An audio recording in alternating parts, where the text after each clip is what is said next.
Good evening.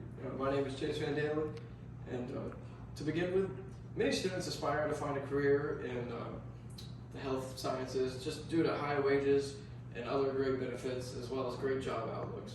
And in those regards, pharmacy is not much different than other areas of health industry, such as doctors or surgeons. So today I'll be speaking about what it takes to become a pharmacist and what are some of the possible career paths students in pharmacy can take.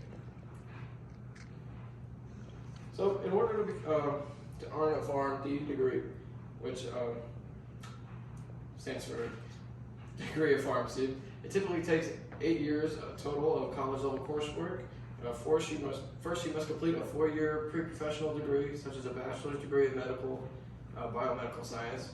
Then after that, students pursuing a Pharmd degree must pass the PCAT, which is the Pharmacy College Admission Test, and they have to have a high enough score in order to be admitted into a pharmacy program. And then the Pharmd professional degree course in itself can be started. And that usually takes about 4 years. Although there are some accelerated 3-year academic plans that are available in specific cases for honor students. And while in school, the Pharmd degree requires a study of a broad range of scientific fields, the most prominent being several different areas of chemistry and biochemistry and pharmacology, but also have large portions of and small portions of human anatomy and physiology. One example of the aforementioned honors programs is the 7-year BS/Pharmd program with the Tunisia College of Pharmacy. They are the college that is associated with USF, the University of South Florida. The program itself is a full 7 years, but it includes the 4 years of undergraduate pre-professional work leading up to the beginning of the Pharmd coursework, which then ends in the Pharmd degree, which takes 3 years under the honors program. So gaining entrance in this program, though, is rather difficult, as the requirements make it quite exclusive. First of all, a score above the 65th percentile in the PCAT is a requirement to get automatic admission into the program, although a score above the 40th percentile can be reviewed with proof of other academic success in other fields. And then if they pass that test, they must have a USF GPA above a 3.5 in all of their courses within their first year of attending university. And then after that, they must meet with an advisor or a recruiter for TCOP. And then, if they pass with the recruiter, they must meet with the director of admissions at TCOP in order to be admitted by the end of their second year.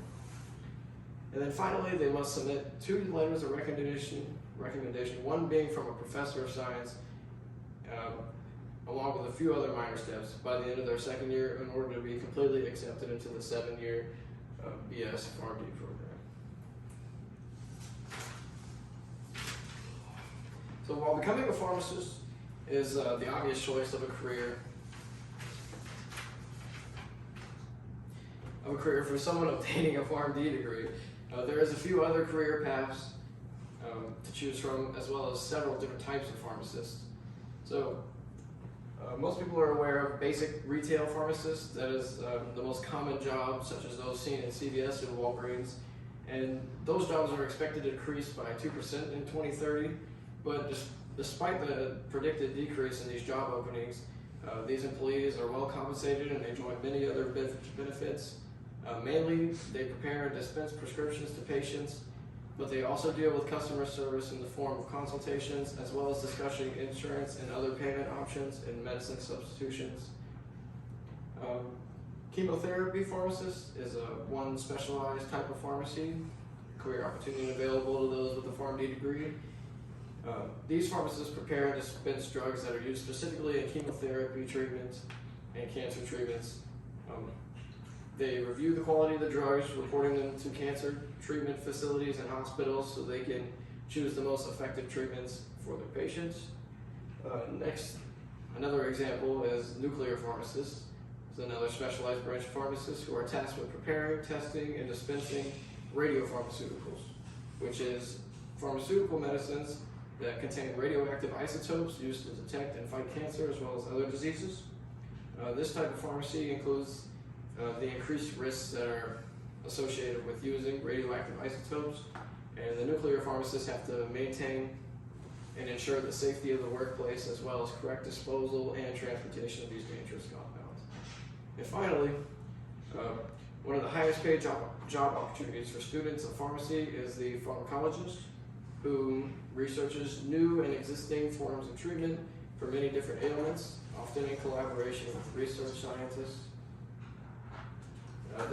They conduct clinical simulation trials, safety tests, and quantitative data modeling in regards to new drugs while analyzing the pharmacokinetics and pharmacodynamic data of patients.